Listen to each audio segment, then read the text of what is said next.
Ashamaa harka fuunee kabajamtoota hordoftoota fi daawwattoota Oromiyaa Global Media. Qophii addaa seenaa goototaa keenyaan har'aa seenaa Jeneraal Hussein Bunee 1998 hamma 2004 akka lakkoofsa Habashaatti kan jiru isiniif qabadhee dhiyaadheera. Qophicha wajjin ani Ibsaa Gadaatii hamma dhumaatitti wajjin turaan affeerraa kennam. Hussein Bunee 1998 hamma 2004 akka lakkoofsa Habashaa qabsaawaa fincila Baalee keessatti Jeneraal Waaqoo Guutuu wajjin ta'uun lolaa turan. Hussein jecha nafxanyaan qawween hin ajjeeftu jedhu kan yeroo sana diinni ittiin uummata Oromoo sodaachisuuf fayyadamu nafxanyoota hedduu ajjeesuun soba ta'uu uummatatti agarsiise keessaa tokkodha. Hussein Bunee godina Baalee aanaa Sawweenaa bakka Goonii Gafarsaa jedhamutti Abbaasaa Daraaraa Godaanaa fi Harmeesaa Hawwaa Badhaasoorraa bara 1898 akka lakkoofsa Habashaa yookaan 1904 hamma 1905 akka lakkoofsa alaatitti dhalate. Abbaansaa erga du'anii booddee Hussein Bunee qe'ee abbaa isaa to'achuu fi obboleeyyansaa guddisuun dirqama isaa waan tureefi kanumaan socho'uu jalqabe. Yeroo sana manni barumsaa waan hin jirree fi Hussein mana amantii Islaamaa seenee amantii baratee barsiisaa ture.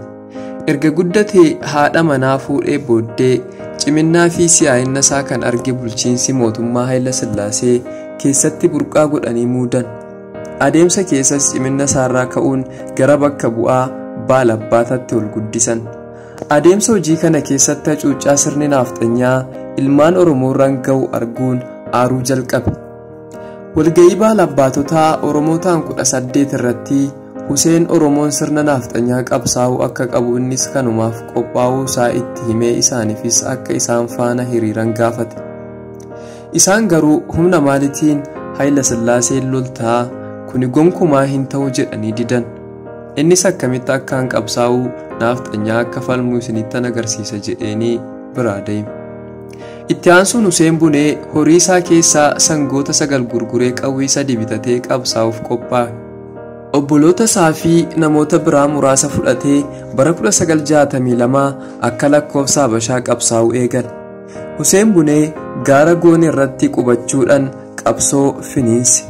Namoonni gabrummaan itti hammaate hedduun dhaqanii miseensa waraana Hussein Buneetti makamuu eegalan. Gaara Goonii kan amma gaara Hussein Bunee jedhamee moggaafame karaan ittiin koran tokko qofa. Loltoonni Hussein Bunees gaara kana erga koranii booda loltoonni Hayila Sillaasee akka hin seenneef ulaa cufanii turan. Yeroo loltoonni Hayila Sillaasee dhufanis dhagaa gaararraa itti gadi kaachisuun ajjeesan. Gaara kanarraa bineensonni adda addaa waan jiraniif yeroo beelaan gadamsa ajjeesanii nyaataa turan. Gargaarsa Sumaaleen gooteef gaaf laallu mootummaan Sumaaliyaa cunqurfamtootaaf gargaarsa akka kennu kan dhagaye Hussein Bunee namoota 8 filee gara Sumaaliyaatti erge. Mootummaan Sumaaliyaas gaafii kana fudhachuudhaan qawwee 8 fi dhombirii 7 fi toomsaanii 1 kenneef. Meeshaa kanatti fayyadamuun qabsoo itti fufan. Bara 1963 gara Sumaaliyaa deemee bakka Eelaa Bardi jedhamu dhaqee isaan wajjin marii godhe. Mootummaan Sumaaliyaas qawwee dhukaa fi rasaasa kennee fi geggeesse. Huseenis kana galateeffatee fe'atee gara Baaleetti deebi'e. Uummanni naannoo sanaas kanarraa ka'uun haamilee isaa dabale. Baalabbaatonni duraan Hussein Bunee didanii amma harka lafaa jalatti gargaaruu eegalan. Baqattoonni Oromoo Hussein Muhammad Suraa gara Ijiptitti ergan. Innis achi deemee gargaarsa maallaqaa fi meeshaa waraanaa akka gaafatuuf ture. Mootummaan Ijiptis kana fudhatee gargaarsa maallaqaa fi meeshaa waraanaa kennee fi geggeesse. Kana kan dhagaye mootummaan Sumaaliyaa aaruudhaan akkamitti heeyyama keenya malee siyaasaa keessan biyya alaan baatan jechuu jalqabe.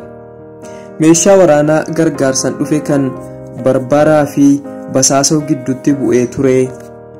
Loltoota isaa itti ergee qabsiise.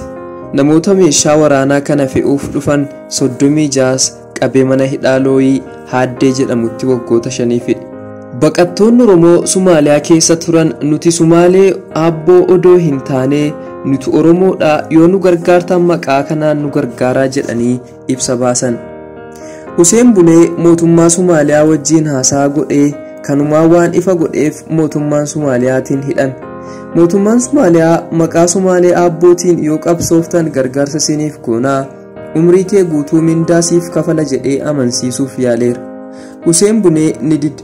Waggaa 3 fi ji'a booda Huseen Bunee mana hidhaatii gadi lakkifamee baqattoota achi jiranitti makame.